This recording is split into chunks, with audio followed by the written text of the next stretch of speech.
suicidio, automáticamente las personas piensan en un servicio de urgencias, ya sea del Fray Bernardino, por ejemplo, o del Instituto Nacional de Psiquiatría, o de algún hospital psiquiátrico estatal. Las personas tienen la idea de que el único lugar donde se puede atender suicidio es urgencias. Esto es un problema porque obviamente los estados de que no tienen un hospital psiquiátrico, pues tienen que movilizarse hacia otro estado.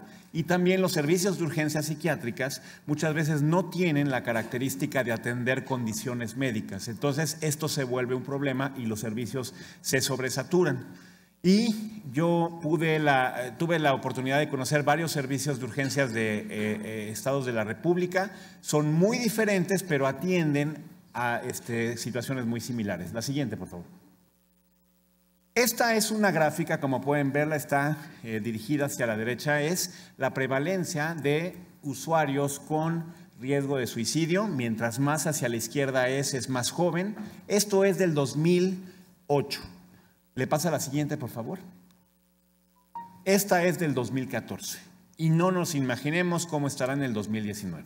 Está subiendo cada vez más la cantidad de usuarios que tienen riesgo suicida y la mayoría son adolescentes y adultos jóvenes. Esto es de condiciones que vienen con riesgo de suicidio. No son el reporte que da el INEGI de las personas que ya se suicidaron, sino las personas con conducta suicida que llegan todos los días a un servicio de urgencias en un hospital psiquiátrico, que es donde yo trabajo, que es el Instituto Nacional de Psiquiatría, el Ramón de la Fuente. La siguiente, por favor.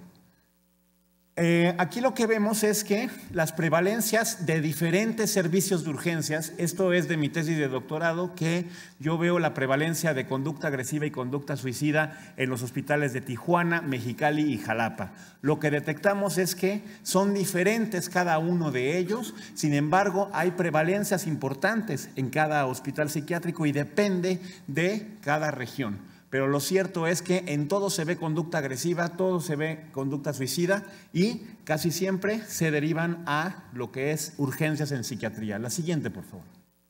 Esto es un estudio en donde se evalúan las frecuencias de diferentes países de qué tanto es una persona con alguna conducta suicida pasa al acto después de haber tenido un pensamiento.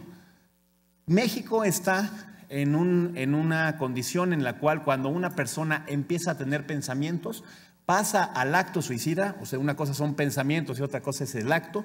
Cuando una persona tiene pensamientos, pasa muy poco tiempo para que empiece a tener el acto. Entonces es muy importante prevenir el suicidio. Muchas veces cuando decimos intervención en crisis suicida, nosotros nos imaginamos a llegar en el momento heroico a salvar a una persona, cuando en realidad se puede prevenir mucho tiempo antes. La siguiente, por favor. ¿Y qué pasa? Resulta que las personas más graves son las que con poca frecuencia se apegan a consulta externa. Es decir, las personas cuando esperan a tener una crisis es cuando visitan un servicio de urgencias. ¿Qué hacemos en el servicio de urgencias? Valoramos y nada más preguntamos algo. ¿En este momento se quiere suicidar? ¿Sí o no? Si sí, se hospitaliza. Y si no, vayas a su casa. Y si se quiere volver a suicidar, regresa y lo volvemos a valorar para ver si lo internamos o no. Eso es lo que generalmente se hace y es la intervención que se tiene. Y obviamente se tiene que implementar mucho más. La siguiente, por favor. ¿Qué pasa? Nuestro modelo es el de la parte izquierda. De primer nivel de la comunidad, de consulta externa y de hospitales generales, todos nos lo mandan a hospitales psiquiátricos y nosotros tenemos que resolver. Cuando en realidad tiene que ser un modelo de continuidad en donde tanto la comunidad como el hospital general y el hospital psiquiátrico ven a los pacientes, pero hay algo muy importante. Después de esto también se tiene que dar un seguimiento. En el seguimiento en atención a desastres siempre decimos que hay un antes, un durante y un después. Entonces en el suicidio es igual. Tenemos que atender antes, durante la crisis y después de la crisis. La siguiente, por favor. Ya hay una guía práctica que yo tuve el honor de colaborar, que es la guía práctica para atención del paciente suicida en hospitales generales. Se publicó por parte de los servicios de atención psiquiátrica en el 2016. Está abierta al público y aquí viene la liga y googleando se puede bajar y eso nos ayuda mucho a empezar a valorar a los pacientes en hospitales generales. La siguiente. Esto es un algoritmo justamente, me pasa varias subsecuentes, por favor. Lo que ocurre es justamente que nos enfocamos en lo que pasa en la última semana y no nos enfocamos, me pasa varias subsecuentes, en lo que sucede después. Es muy importante que la persona que se ha intentado suicidar tenga un seguimiento.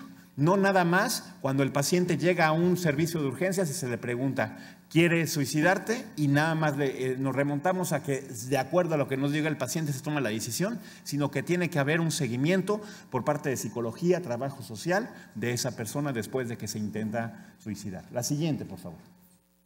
Y hay algo muy importante, la capacitación es algo que tenemos que implementar. Actualmente es algo increíble, un problema de salud pública como el suicidio no cuenta con un programa en ninguna carrera de ciencias de la salud. Ni medicina, ni psicología, ni enfermería, ni trabajo social tienen una asignatura obligatoria de suicidio y ni siquiera que yo conozca optativa. Hay solamente diplomados que ofrecen instituciones, algunas públicas, otras privadas, pero estos diplomados no son colegiados. Es importante también que se tengan que evaluar estándares de evaluación.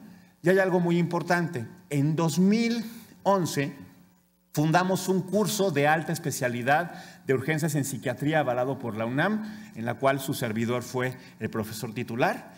Desde entonces ha estado formando un alumno cada año y porque se da una beca cada año y entonces desde el 2011 se han formado 8 especialistas en urgencias en psiquiatría, mis alumnos en el Instituto Nacional de Psiquiatría y avalado por la UNAM.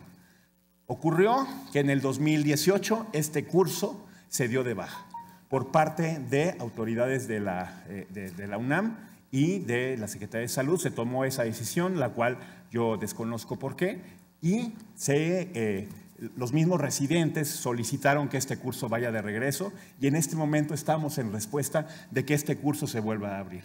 Es el único curso que ofrecía justamente para alta especialidad en urgencias en psiquiatría y nos parece grave que se haya cancelado. Entonces es muy importante que nosotros detectemos que esto se tenga que volver a abrir y ya hemos solicitado a las autoridades que lo reconsideren. La siguiente, por favor. Y bueno, pues cuando nosotros vemos esto, los medios lo catalogan. Vamos a ver esta nota. Estudiante de medicina de la UNAM intentó suicidarse por no aprobar un examen. Ellos creen que es muy fácil decir que alguien porque no aprueba un examen se intenta suicidar. Y esto habla desde ese momento de que hay falta de sensibilidad. La siguiente, por favor. Y a veces nosotros mismos, ya ni siquiera la población general, nosotros mismos como médicos, atacamos a la persona, al colega que se intenta suicidar. Eso es algo muy grave. Eso tiene que detenerse y también necesitamos capacitar a esas personas, a estos colegas. La siguiente, por favor. ¿Y qué retos tenemos? Finalmente, voy a resumir el último, que es, tenemos que combatir el estigma. Tenemos que evitar decirle que el paciente suicida es alguien que tiene justamente es alguien diferente. Tenemos que nosotros garantizar los derechos humanos del paciente suicida, sobre todo porque es una persona que puede reincorporarse a la sociedad y que puede no solamente recuperar su vida y no solamente tener su vida a la mano y no morirse. No solamente no morirse. Una persona puede ser incluso mejor de lo que era antes después de una crisis. Muchas gracias.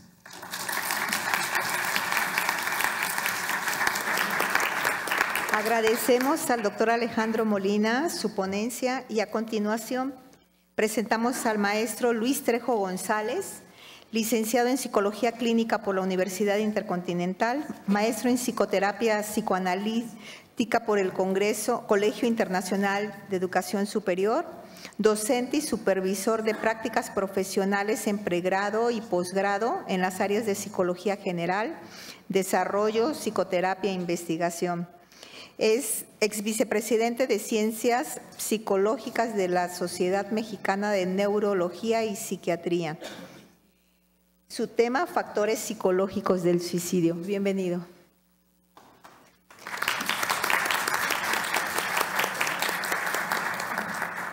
Buenos días, gracias por la invitación. En la actualidad, el suicidio, pues bueno, ya hemos escuchado muchos datos, no los voy a repetir. Se ha convertido en un fenómeno de gran relevancia. Es de tal dimensión que la Organización Mundial de la Salud ha decidido dedicar el Día Mundial de la Salud Mental del año 2019 precisamente a la prevención del suicidio, y nos está hablando del lema "Conecta con la vida". Inclusive le pone una arroba ahí en la A de Conecta. Y pues bueno, señalar que el suicidio pareciera tener un efecto de epidemia, pues impacta al paciente, a las personas en su alrededor, pero esto tiene una especie como de efecto explosivo, impacta a la familia, impacta a los amigos, impacta a la escuela, impacta a todo alrededor, pues.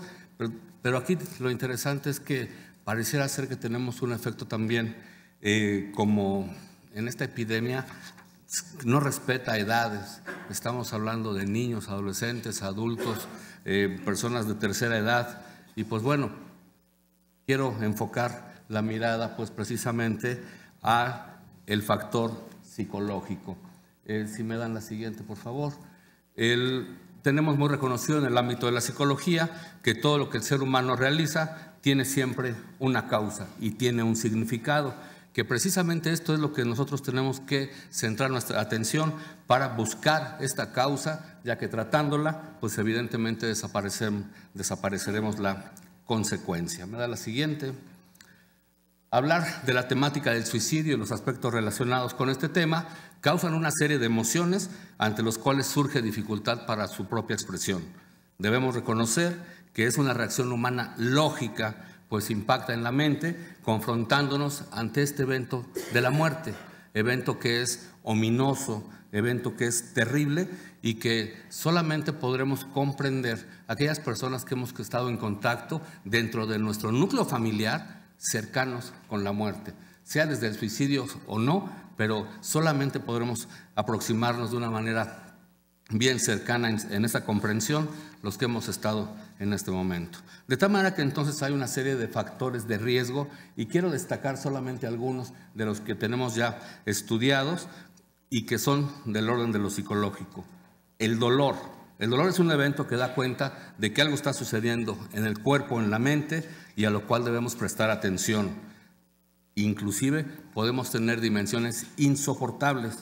La psicopatología, sea del orden depresivo, sea del orden ansioso, sin olvidar las de naturaleza psicótica, que se podrá clasificar como suicidio, en tanto puedan dar cuenta de la consecuencia mortal. Si no, pues bueno, evidentemente podrá catalogarse como un accidente.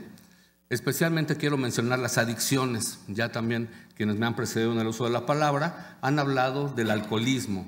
También la farmacodependencia tendría que estar acá. Los antecedentes de tentativas de suicidio, los antecedentes de eventos traumáticos en el pasado incrementan en gran manera la posibilidad de la frecuencia de ocurrencia de este evento. De tal manera que entonces, si pasamos a la siguiente, por favor.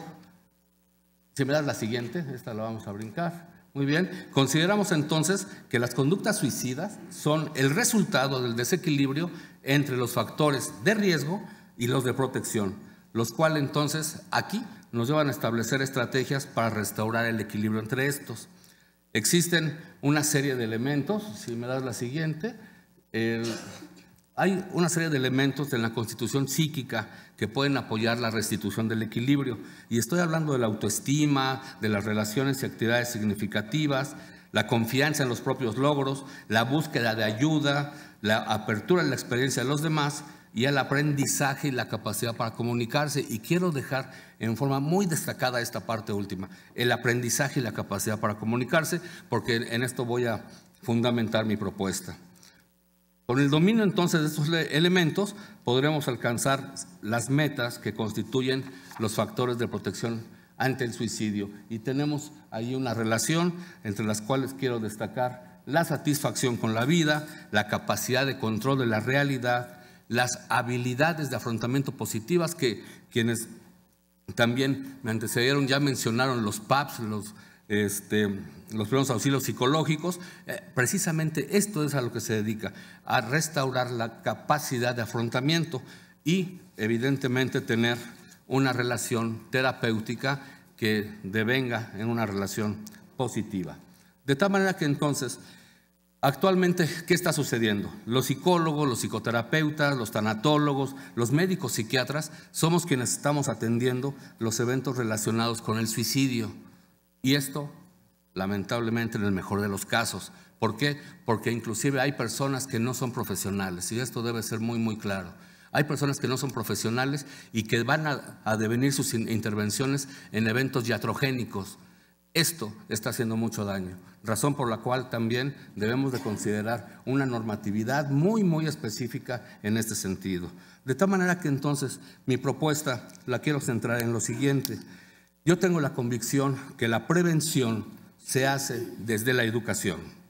De tal manera que entonces mi propuesta está, y lo señaló quien me antecedió en el uso de la palabra, en que la temática de suicidio en forma necesaria debiera estar en los programas de posgrado, de pregrado, en ciencias de la salud, en todas de forma necesaria, en todas. Hablemos de esto, tenemos que platicarlo, tenemos que tratarlo, tenemos que manipularlo. Implementar la legislación adecuada para facilitar la especialización en segundo y tercer nivel en el trabajo de la prevención del suicidio. Son muy pocas las escuelas que están teniendo este trabajo a nivel de maestría, a nivel de doctorado.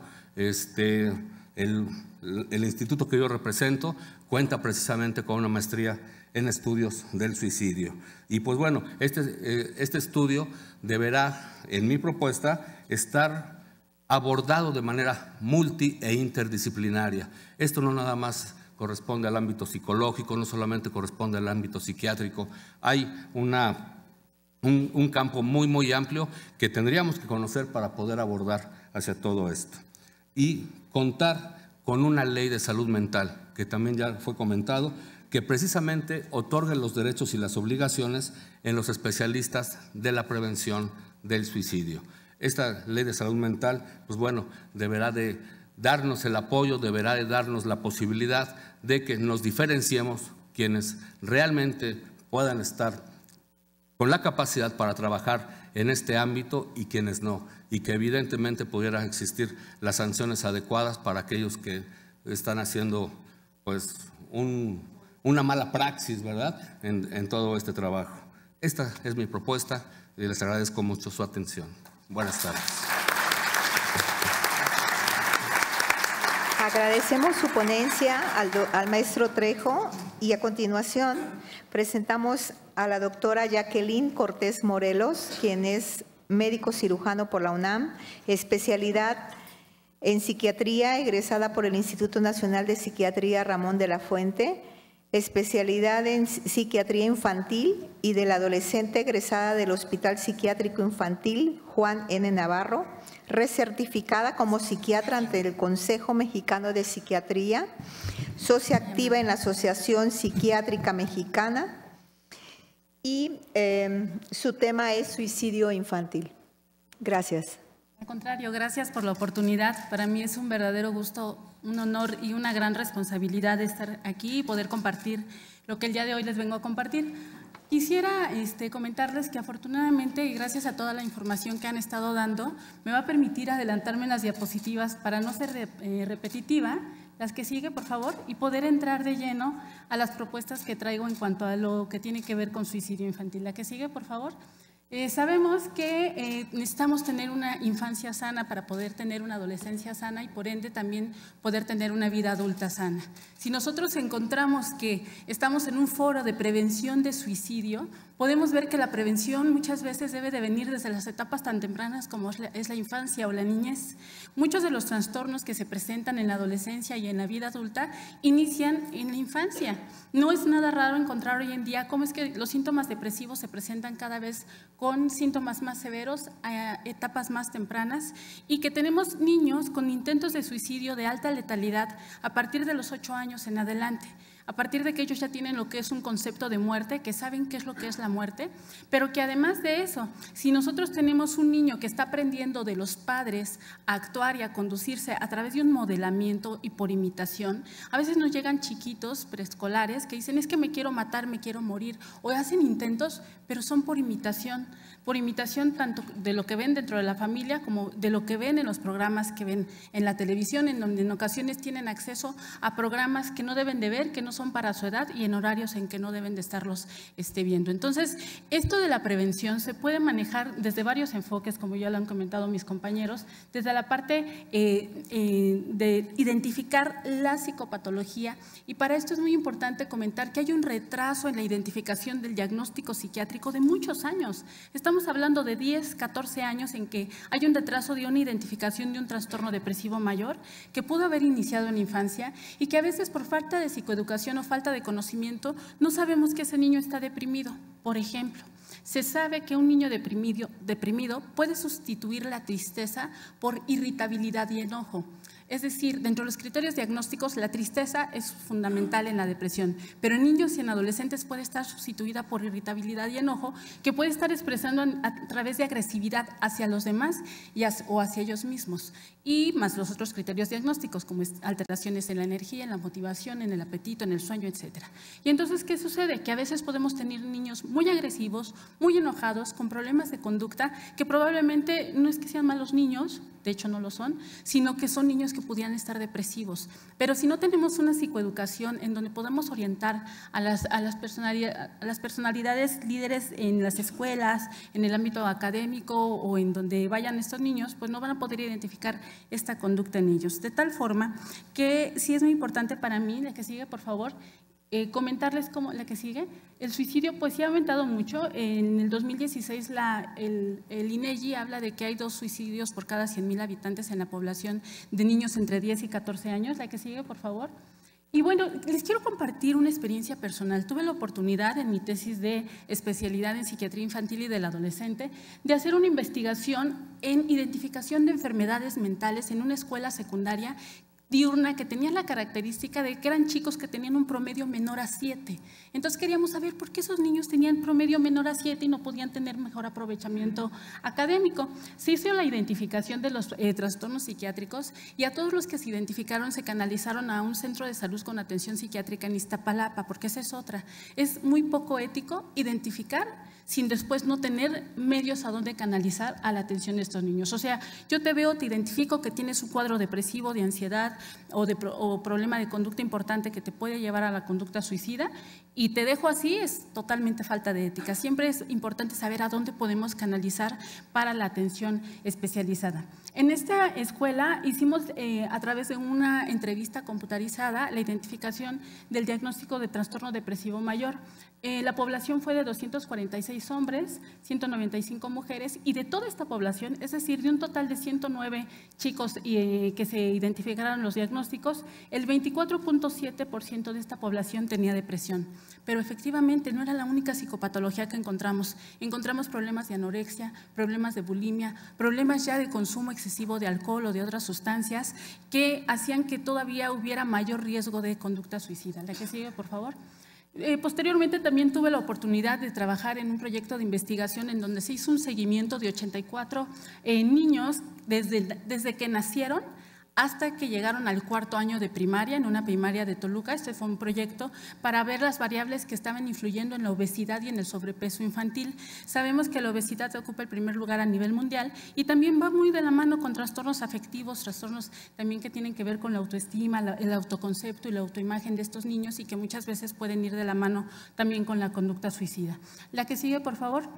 Y bueno, hay otra investigación en la que tuve oportunidad de participar con el doctor Óscar Próspero García, que es investigador de la Facultad de Medicina de la UNAM, y en esta lo que hicieron fue identificar cuál fue el tipo de crianza que se realizó en 162 participantes ya universitarios, 81 mujeres y 81 hombres, entre los 18 y 24 años. Y pudimos encontrar, la que sigue, por favor, que los que tenían alteraciones, la anterior, por favor, en la crianza, los que tenían una mala crianza, una crianza negligente, violenta o con falta de comunicación, estos chicos de mala crianza tenían mayor riesgo de abuso ya sea sexual o de cualquier otro tipo de abuso, de ansiedad o de insomnio, que va muy de la mano con los trastornos afectivos.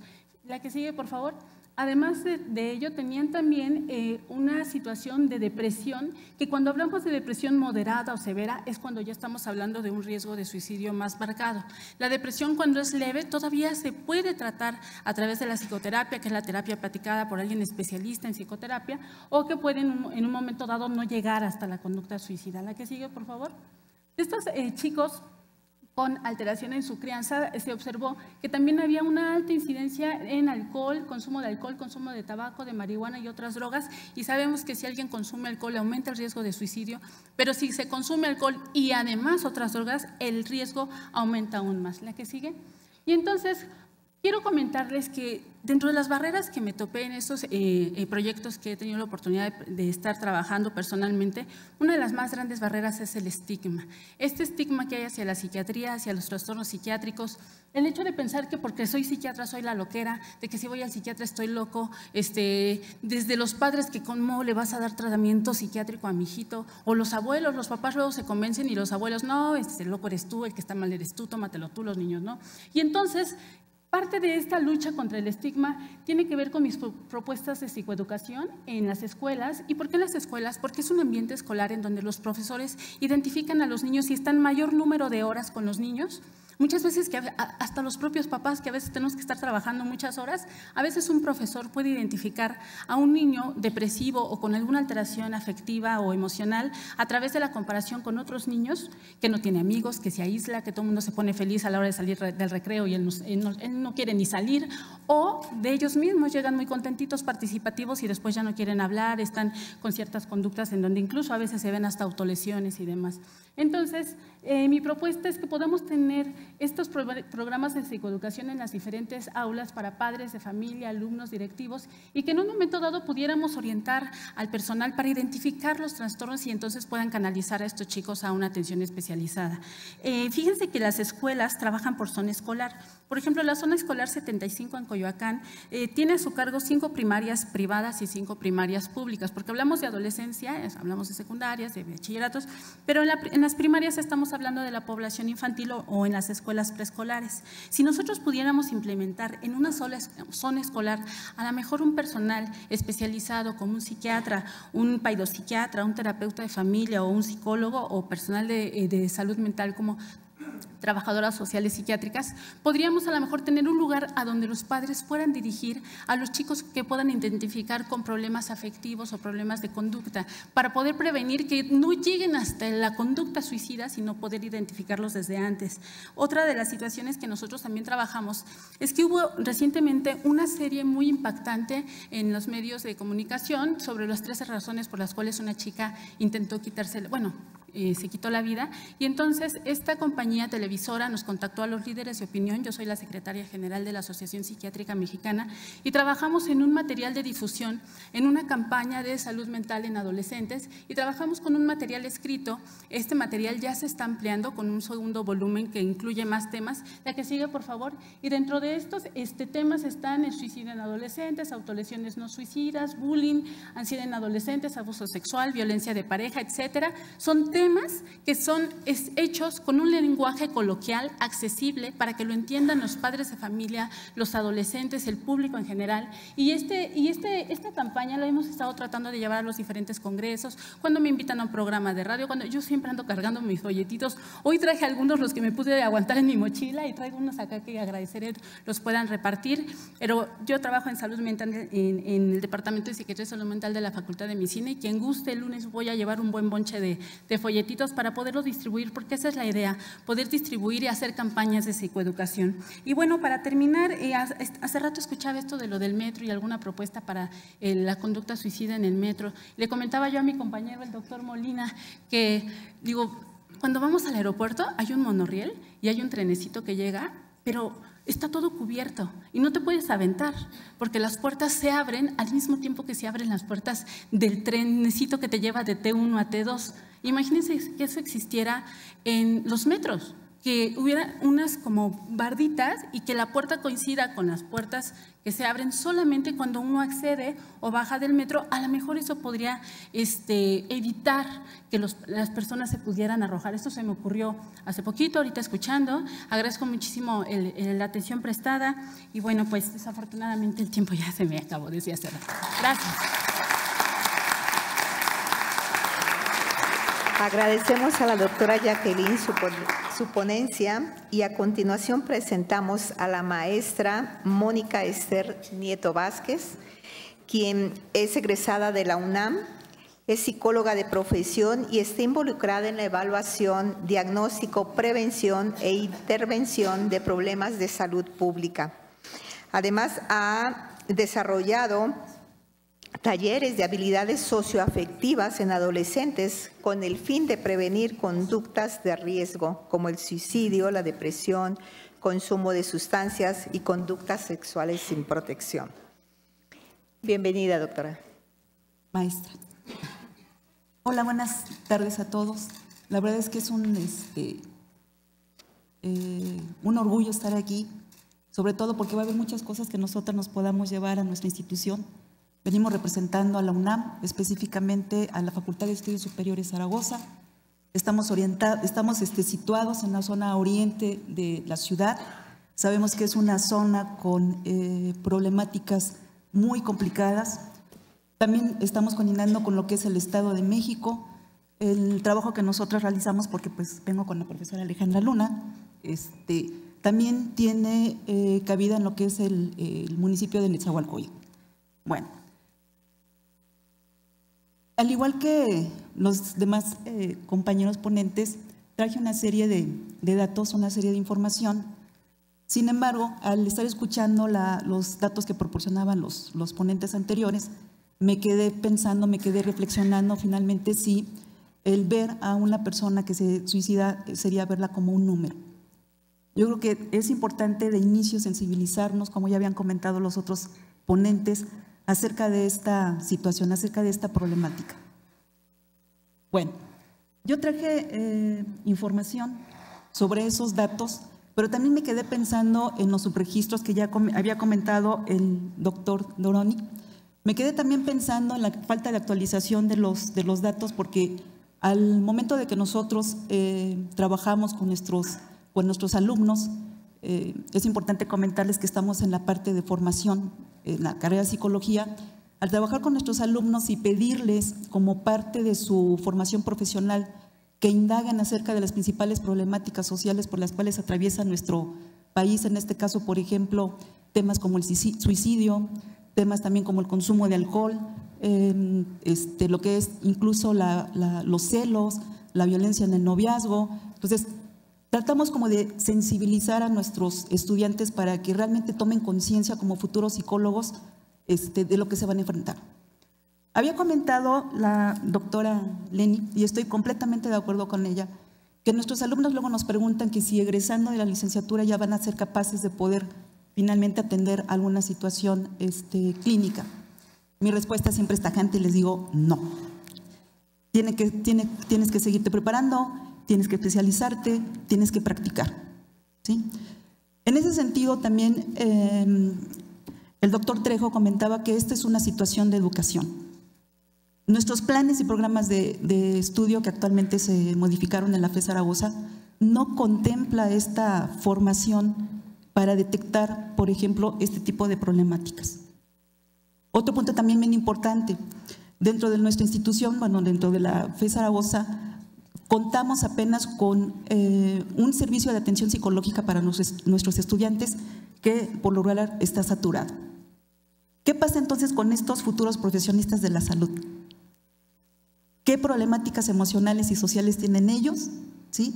Que no sabemos nosotros y que lo que parece pues también muy importante es que van a ser los futuros psicólogos y especialistas de la salud mental. ¿Sí? Bueno, me voy a saltar también la parte de los datos, porque efectivamente cuando yo me metí a la página del INEGI para checar la información, pues lo que yo encontré fueron datos hasta el 2017. También es muy curioso identificar en la página del INEGI que hay dos rubros para la cuestión del suicidio. En una parte está dentro de muertes violentas y en otra está dentro de funciones totales. Yo fui a tomar la parte de funciones totales y encontré que, por ejemplo, los estados que tenían un porcentaje más alto de suicidio son los estados del norte, ¿sí? Chihuahua, estados del centro, Jalisco, Guanajuato, Estado de México, Michoacán. Y también me puse a ver la estadística sobre violencia. Sabemos, por ejemplo, que en el estado de Jalisco la violencia es cada vez más elevada. Y uno de los indicadores que por ahí nos comenta la OMS respecto a una situación que puede estar también incidiendo en esta situación del suicidio tiene que ver con la violencia, tiene que ver con la exposición también a la violencia. Nada más era lo único que quería tocar sobre datos. Por lo tanto, pues sí me interesa contribuir, colaborar con los trabajos que nosotros hacemos desde nuestra trinchera, como comentaba el doctor, acerca de los datos que nosotros estamos recabando en las diferentes escuelas que luego vamos a participar para pues hacer el levantamiento de información, la detección con instrumentos, pues que en los artículos científicos está corroborado que tienen tanto validez como confiabilidad con población mexicana, que eso también es muy importante. Otro punto, no solamente hacer la parte cuantitativa, sino también la parte cualitativa. No quedarnos nada más con el puro dato, porque ¿qué hacemos después con eso? ¿Cómo lo interpretamos? ¿Qué llevó a estos jóvenes a suicidarse, por ejemplo? ¿Cuáles fueron los principales motivos? ¿Sí? Habían comentado también algunos de los compañeros que es importante que podamos diferenciar lo que es el suicidio ya como un acto consumado de dos situaciones previas al suicidio consumado. Una que tiene que ver con aspectos cognitivos, que tiene que ver con el pensamiento, que incluso tiene que ver con ideas fugaces de, bueno, ¿qué estamos haciendo aquí? Incluso también fantasías autodestructivas de muerte, ya con la parte conductual, ¿sí? Que tiene que ver con el propio acto, que tiene que ver muchas veces con un acto para manipular situaciones, pero hay que tener mucho cuidado, ¿no? Porque no hay que estigmatizar también ese tipo de actos, ¿sí? De actos fallidos, ¿sí? A mí me gustaría centrarme también, como comentaba el ponente anterior, en lo que son los factores de riesgo. Ya se los han comentado, ¿sí? Consumo de alcohol, prácticas de crianza inadecuadas. Tenemos también, por ejemplo, lo que son problemas de regulación emocional, infinidad de factores de riesgo. Pero también tenemos factores protectores, ¿sí? La literatura reporta que dentro de los factores protectores está muy presente la familia, ¿sí? La comunicación que se tiene con la familia, el apoyo familiar, el que el adolescente sepa que las actividades que está realizando son importantes para la familia. Hubo por ahí también un factor protector que me pareció interesante y que tiene que ver con una filosofía de vida, tiene que ver con ¿para qué estoy aquí? ¿Sí? Ese es un factor protector, el tener muy claro, ¿sí? ¿Para qué estamos aquí? ¿Qué vamos a hacer? ¿Sí? Y ahí estaría esa parte filosófica que comentaba una de las ponentes y que incluso el doctor Víctor Frank comentaba, ¿no? Lo que sería tener un fin en mente, ¿sí? Y eso es importante que lo trabajemos con tanto nuestros estudiantes, nuestros adolescentes, como pues con todos, ¿no? Es parte de nuestra educación. ¿Qué estamos haciendo aquí? Me quiero ir ya a la última parte, que son las propuestas. Lo que nosotros hemos estado trabajando con nuestra comunidad aledaña, que son escuelas secundarias y escuelas de bachillerato, tiene que ver con talleres para desarrollar habilidades sociales, ¿sí? Tiene que ver también con prácticas de crianza positiva, y eso lo trabajamos, lo de la crianza positiva, en las clínicas aledañas que tenemos en la FE Zaragoza, que son clínicas de atención multidisciplinaria y que llega a la población a solicitarnos servicio. Trabajamos con las mamás, trabajamos muchas veces con las abuelitas porque las mamás no pueden estar presentes, y esa es una situación que nosotros también nos preocupa. Una mamá ausente, proveedora, que no se hace responsable al 100% de promover ese apoyo, esa confianza, esa autoestima en su hijo, ¿sí? Entonces, básicamente sería evaluar, ¿sí? Para detectar tempranamente a los jóvenes que tienen problemas de ideación suicida, que ya han incluso hasta planeado o que han tenido intentos. La otra parte también tiene que ver con informar, ¿sí? Quitar ese tabú de lo que es el suicidio. Y ya la parte de prevenir, pues tiene que ver con todos estos talleres para desarrollar esas habilidades que les había comentado anteriormente. Yo no trabajo en la parte de la intervención, quiero aclarar, porque no tengo la formación, y yo estoy en la parte de la identificación y prevención con todos estos talleres en nuestra población aledaña. Muchas gracias a todos. Agradecemos la ponencia a la maestra Nieto y a continuación presentamos a la maestra Alejandra Luna García, quien es profesora de Psicología Social en la UNAM, es coordinadora del área de Psicología, tiene distintos diplomados, tiene experiencia laboral en centros de integración juvenil como psicóloga especializada en adicciones. Es colaboradora en la elaboración de programas académicos de farmacodependencia y adicciones de la Licenciatura de Ciencias Forenses de la UNAM y coordinadora de programas de intervención en conductas de riesgo en la FES Zaragoza. Bienvenida. Bien, muy buenos días a todas y a todos ustedes. Desde esta perspectiva, desde este fenómeno, un fenómeno que de alguna manera el suicidio como tal tiene un estigma, conlleva una serie de interpretaciones de significados, ¿no?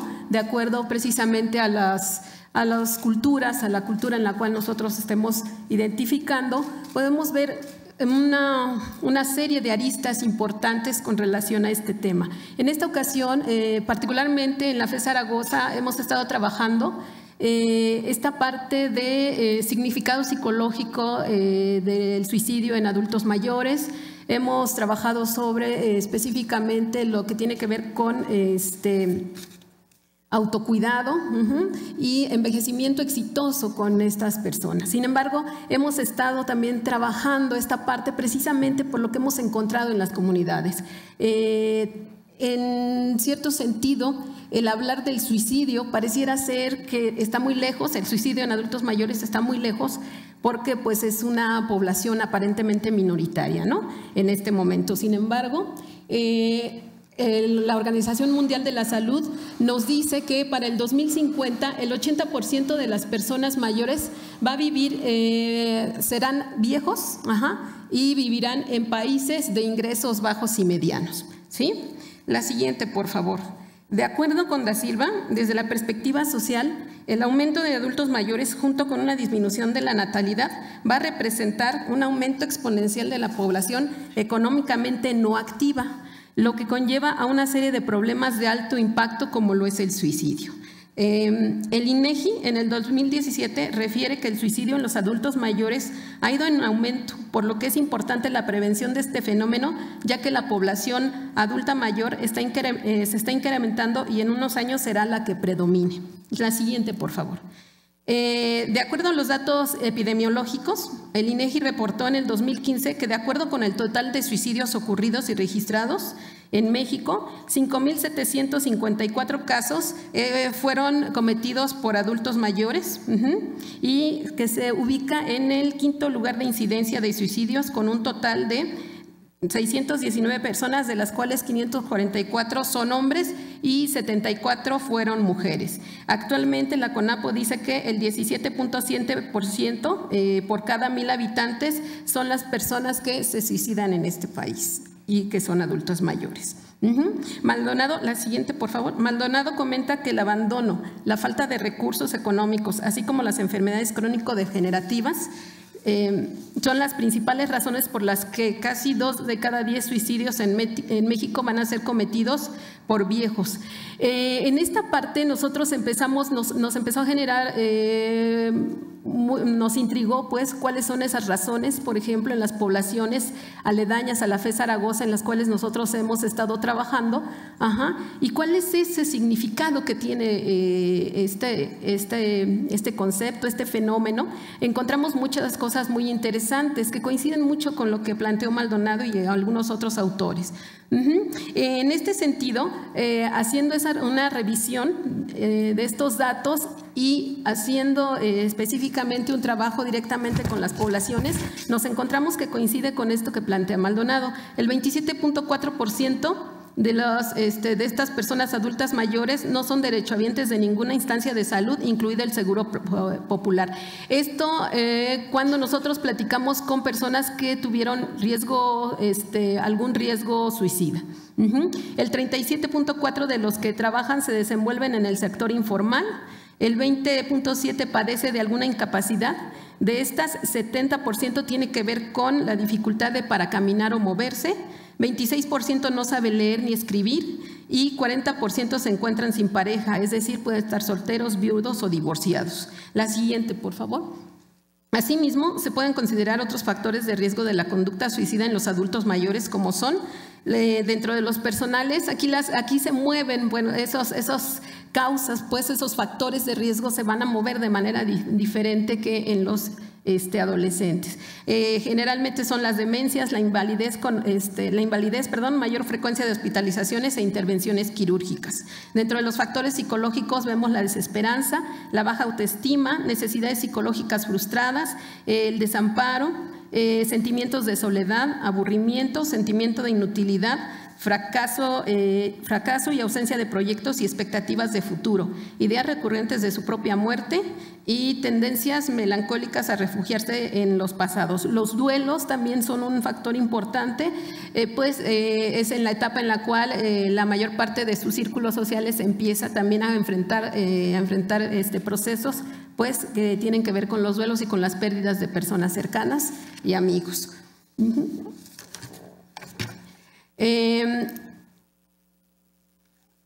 Familiares que son rechazo, aislamiento, maltrato o abandono, dificultades en las relaciones, poca comunicación o conflictiva, niveles bajos de cercanía afectiva entre los miembros, estructura familiar inestable, historia familiar con antecedentes de depresión o desórdenes psiquiátricos.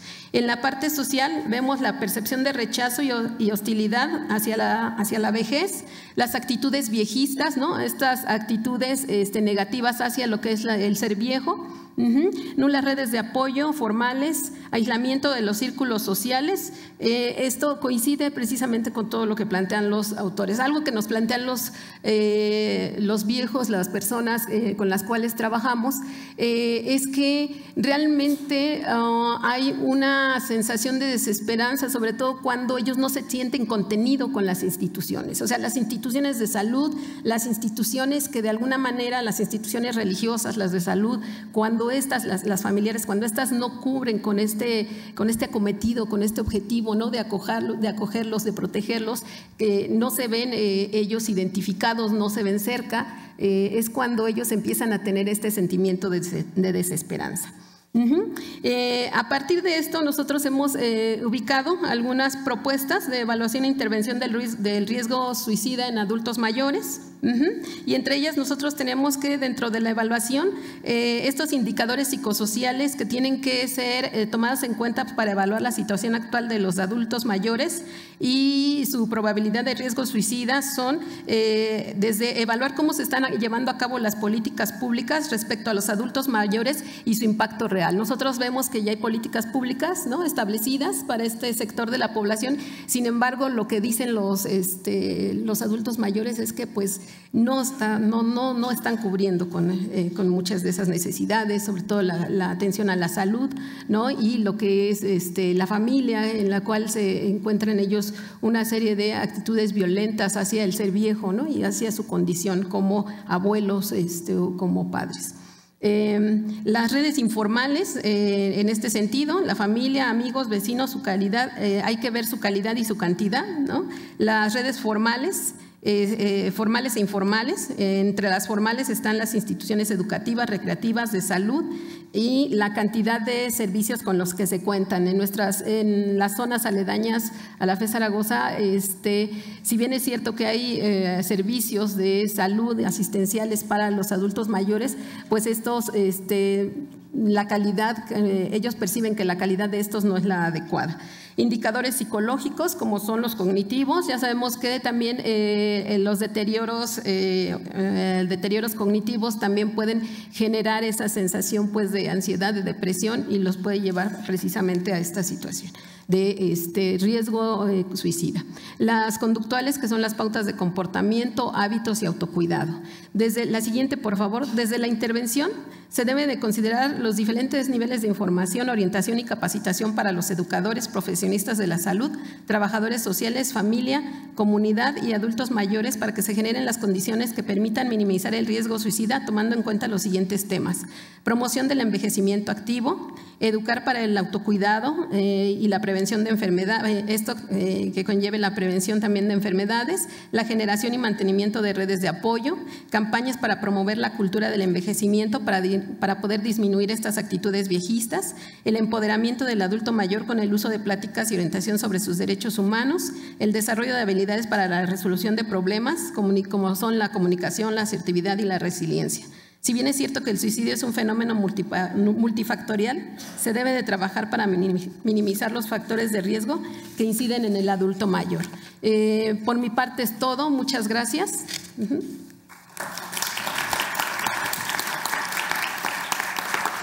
Agradecemos su ponencia a la maestra Luna y a continuación presentamos al doctor José Manuel López Estrada, quien es licenciado en Pedagogía, maestro en Tanatología, doctor en Tanatología, decano del doctorado en Tanatología del Instituto Mexicano de Psico-Oncología. Va a hablar del tema Educación Tanatológica y la prevención del suicidio. Bienvenido.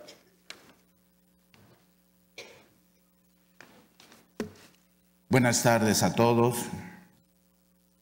Me siento muy honrado de estar en este recinto y celebro que la senadora Mónica Fernández Balboa, así como la senadora Adriana Manzanilla Fojaco, se interesen por un tema tan sensible como es el suicidio en nuestra sociedad.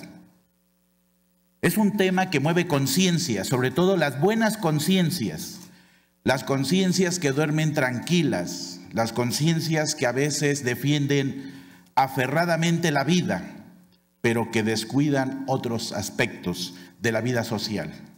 A esas conciencias las mueve. Esto significa que el tema del suicidio también está en la arena política.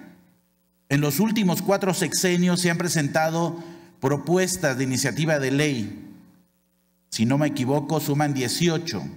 Algunas no fueron discutidas, otras fueron discutidas y no aprobadas.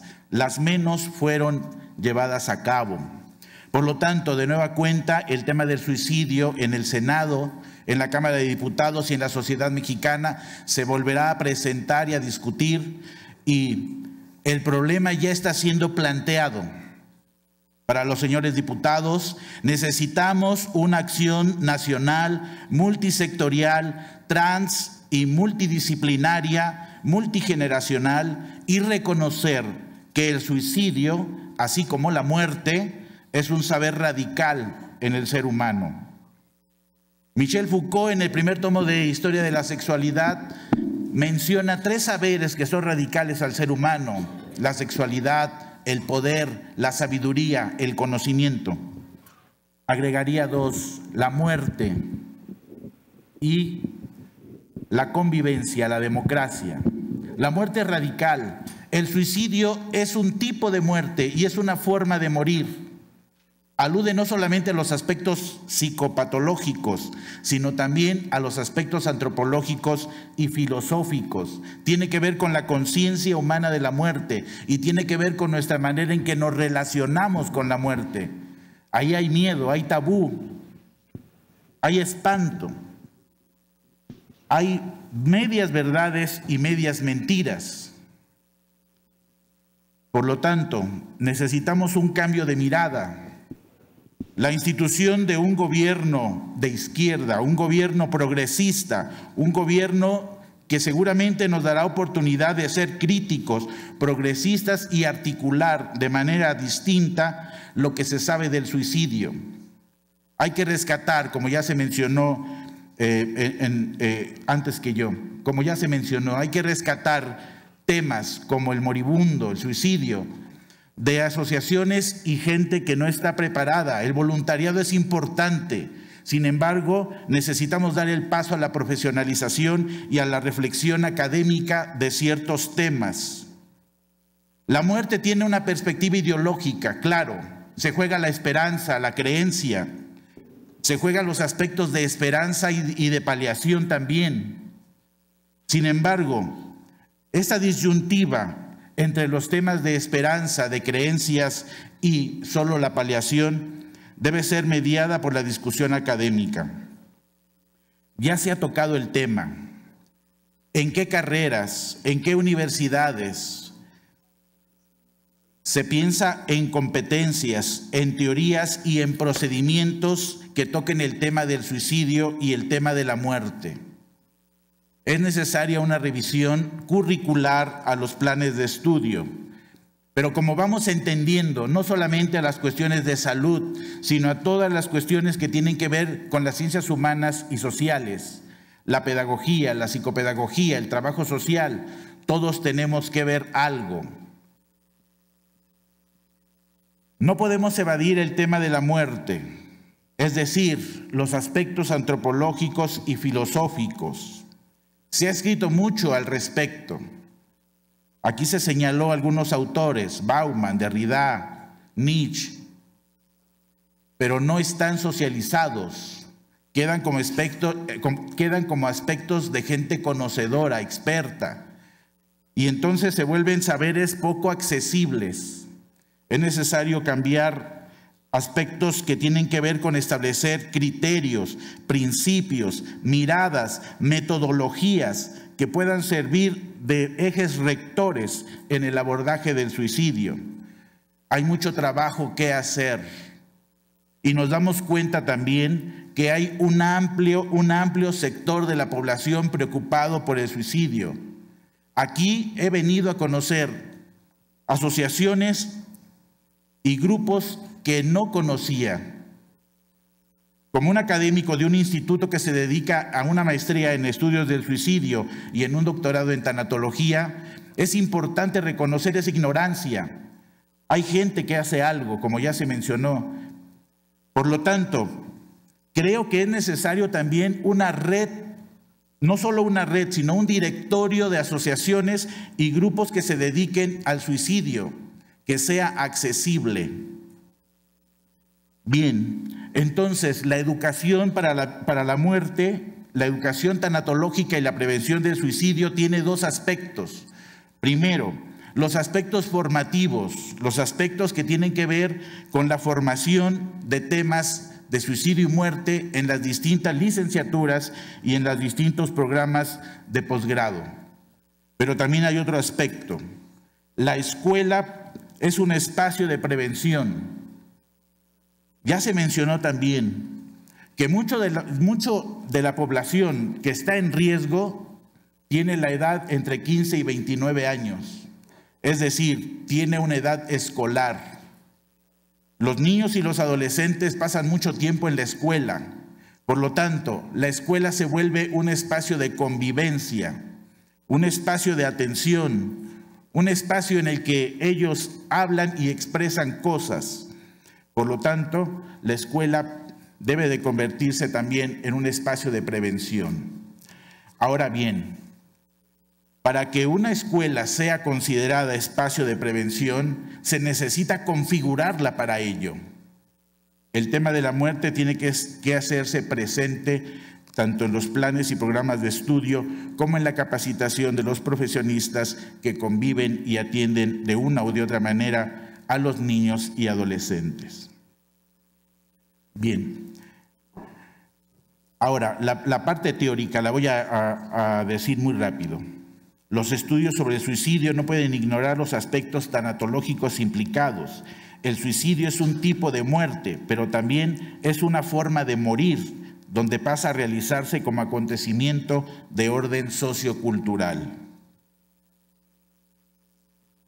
2.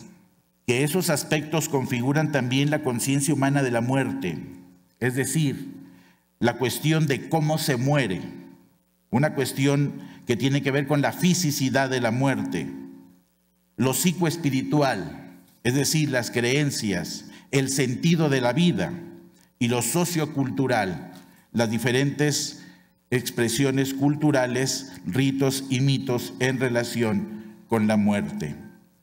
Que desde el punto de vista tanatológico, el suicidio es una respuesta que el hombre establece en, con, hacia y para la muerte. Es decir, desde el punto de vista educativo tenemos que introducir el elemento de la relacionalidad del ser humano con la muerte. Bien, que es imposible un entendimiento humano del suicidio sin una antropología filosófica de la finitud. La vida es precaria, contingente, finita, y todos los seres humanos estamos expuestos de una o de otra manera al incidente y al accidente, a la incertidumbre y a la complejidad de la vida. Por lo tanto, mi propuesta es más bien para pensar un poco en el sentido que tiene la educación y nuestra comprensión y entendimiento y relación con la muerte, que implica necesariamente también el suicidio. Gracias.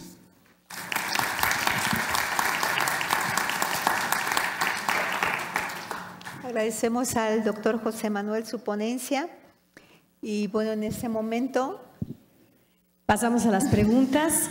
Hemos recogido también ya las inquietudes de todos ustedes. Por favor, doctora Manzanilla. Gracias. Hay una pregunta que le dirigen a la doctora Cortés. No se habló de los momos, esto que enseñan las caricaturas, los programas que enseñan a los niños cómo suicidarse y qué podemos hacer para evitarlo. Bueno, pues agradezco mucho a quien me hace esta pregunta porque justo en el último renglón de mis propuestas, pero por falta de tiempo ya no la alcancé a mencionar, fue en la regulación de este tipo de comunicaciones que hay desde los memes, los momos. Hay páginas en internet que además de que incluyen imágenes, formas, pareciera que hasta te dicen cómo quitarte la vida. Todo eso debería de estar muy regulado. Una personita que está deprimida, cuando ve todo eso se deprime más y además se empieza a identificar con eso. Hay una situación que se llama contagio social. El contagio social es cuando a través de los medios de comunicación, llámense redes sociales o noticias, se dan detalles acerca de cómo es que se suicidó alguien. Y entonces esto puede dar pie a que alguien que estaba pensando en quitarse la vida, pues lo intente después de que tiene este contagio social al ver, y sobre todo si la persona que se quitó la vida es alguna celebridad, algún artista, pues esto da como consecuencia que existan este tipo de situaciones en cuanto a la conducta suicida. Entonces sí es muy importante, gracias por haberlo tomado en cuenta, era de mis propuestas de ahí, regular, muchas gracias, regular toda esta expresión en redes sociales y en la comunicación a la que tienen acceso nuestros niños y nuestros adolescentes. Gracias, doctora. A la senadora Mónica, ¿se piensa en alguna ley que castigue a quien orille a alguien a quitarse la vida antes de que esto ocurra?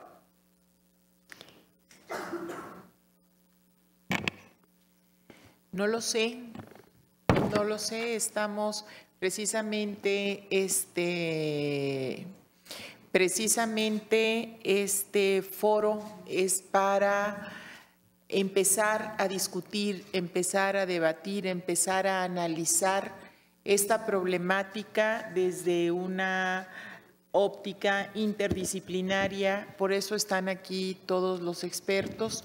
No estamos considerando en este momento ningún tipo de medida sancionatoria y eso, sino hasta tener muy claro cuál es la problemática, cuáles son las políticas públicas que en determinado momento se podrían implementar cuáles son las acciones de la sociedad, hasta dónde es factible que podamos coadyuvar entre todos para ir resolviendo este problema, y lo dejamos como que en stand-by, pero no creemos que sea por ahí el tema.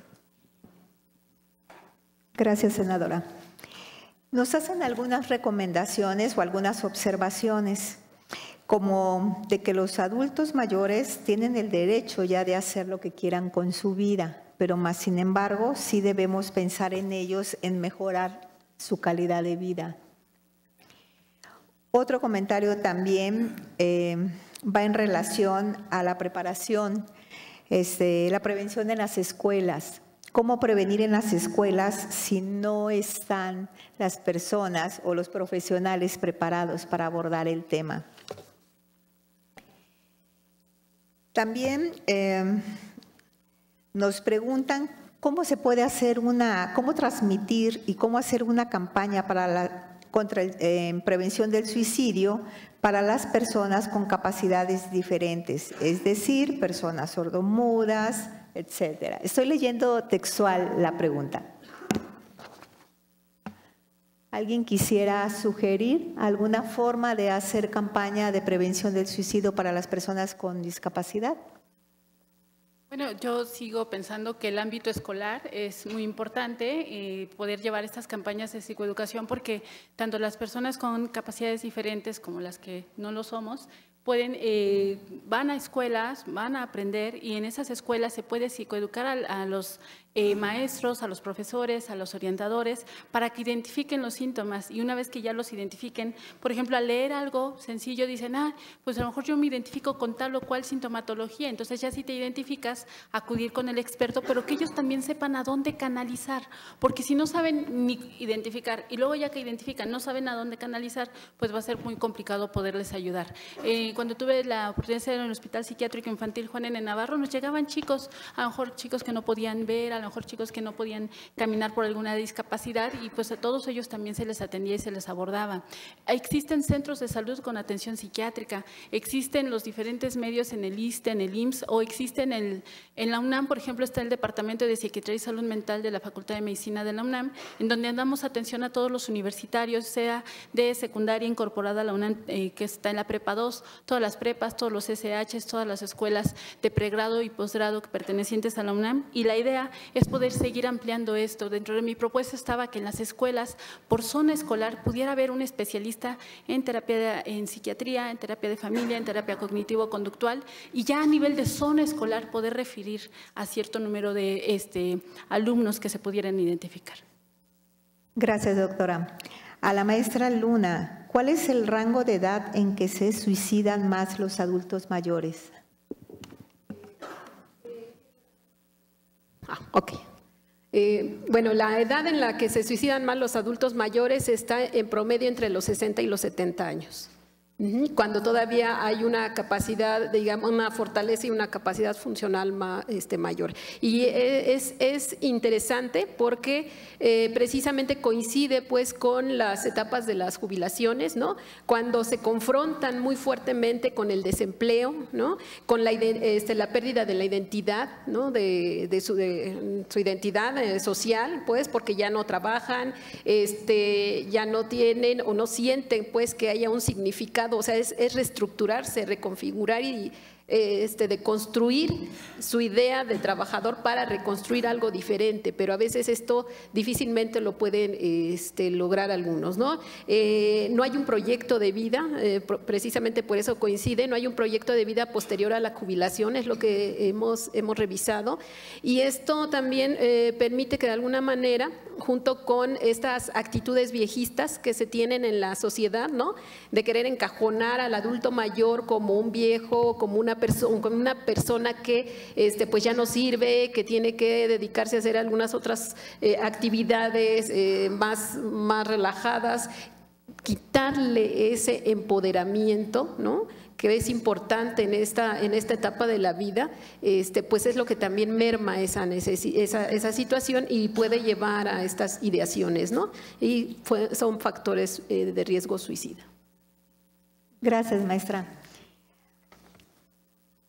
Al no ser un acto individual, es decir, que es multifactorial, es posible que la alza en la tasa de suicidio se iguale a la de países como Japón.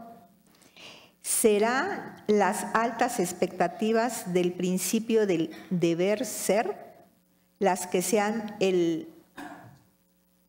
motivador principal de la conducta del suicidio? Doctor.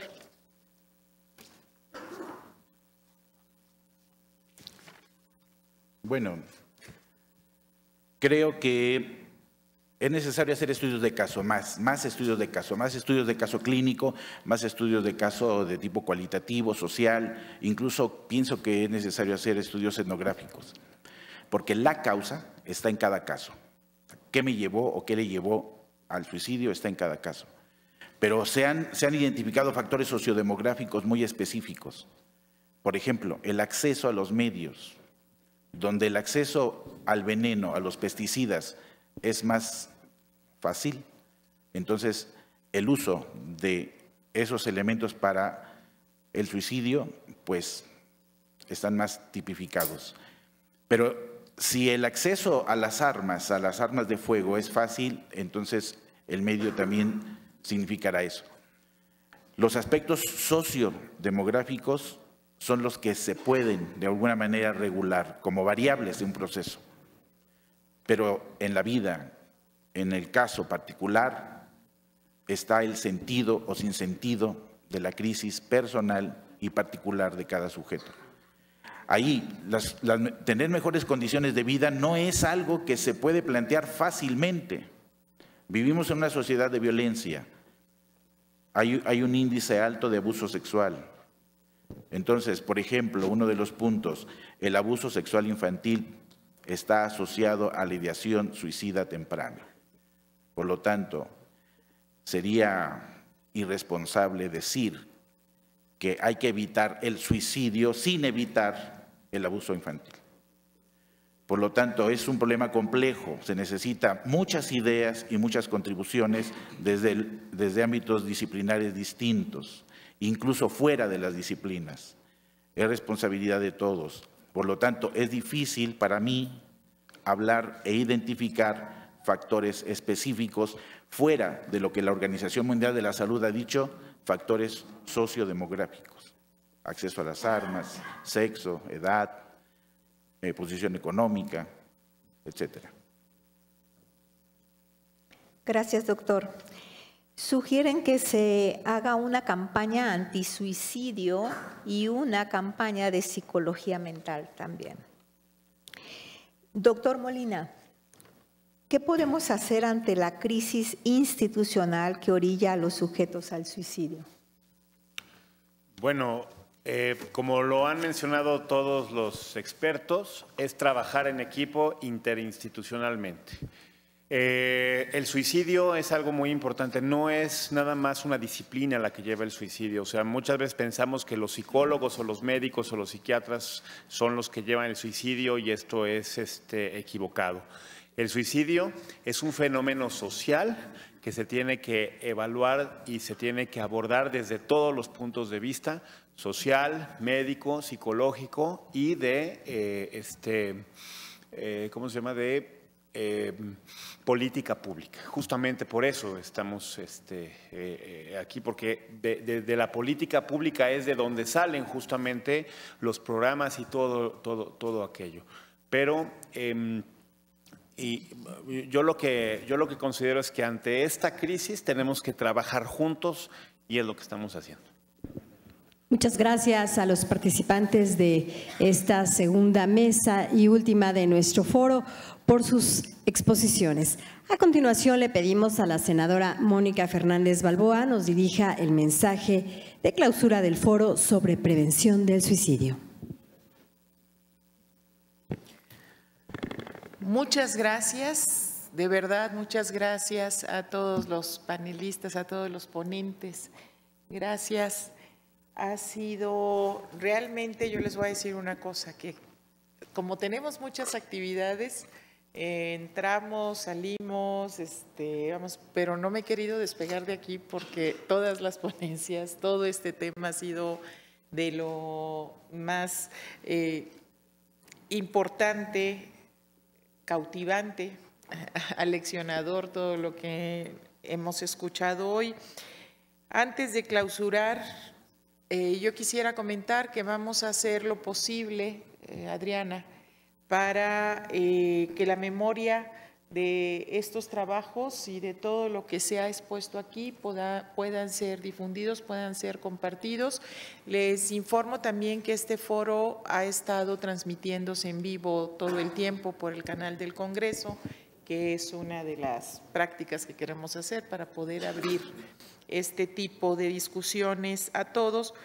Y pues por supuesto vamos a difundir las conclusiones de esto que se ha expuesto aquí a todos los legisladores para que tomen en consideración este problema de salud y que podamos apoyar desde este recinto pues las iniciativas que sean en beneficio de la población. Y espero que este no sea el único, vamos a tratar de que este sea el primero de muchos encuentros de este tipo, para que podamos, el doctor Molina lo acaba de decir ahorita, que podamos ir construyendo entre todos, entre todas, las medidas y las opciones para poder atender a tantas personas que padecen este flagelo, porque es eso, yo creo. Y pues bueno, siendo las 13:44 de este viernes 6 de septiembre, en estas instalaciones del Senado de la República, declaro formalmente clausurado el foro sobre prevención del suicidio, esperando que lo aquí expuesto sea fructífero y sirva para enriquecer el trabajo legislativo de este Senado de la República.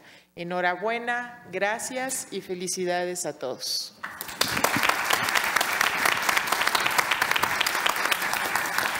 Bien, muchas gracias. Les pedimos a todos nuestros ponentes, a todos, a los de la primera mesa también, por favor, puedan pasar a la tribuna de este recinto para tomar una fotografía como testimonio de este evento. Muchas gracias.